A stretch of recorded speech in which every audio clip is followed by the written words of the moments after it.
Merci de nous suivre pour vous informer. La désignation de Ronsard Malonda suscite des vagues de contestation au sein de la classe politique congolaise.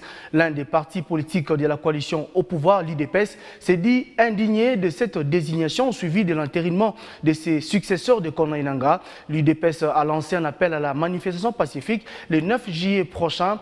Comme ce parti au pouvoir, d'autres partis de l'opposition et quelques mouvements citoyens rejettent aussi la désignation de Ronsard Malonda, qui était candidat de confession religieuse, comme le pense l'Assemblée nationale sur cette question. Les députés, eux aussi, ont du mal à se départager.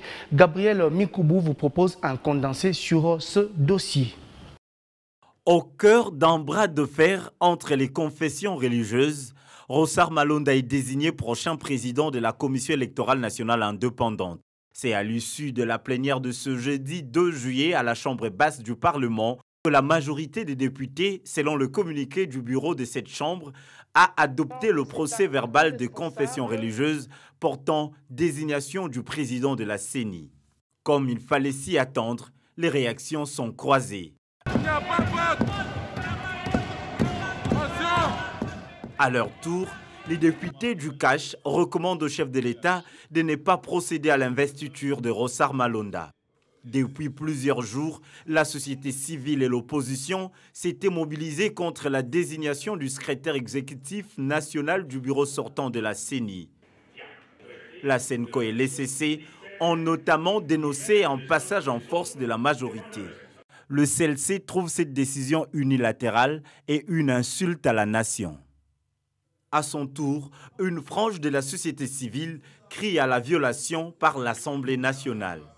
Cet entérinement est fait de façon frauduleuse, violant tous les principes démocratiques que le Parlement ou l'Assemblée nationale lui-même a prescrit. Chaque fois qu'on a besoin de changer le responsable de la CENI, il y a toujours un contrôle qui se fait au préalable.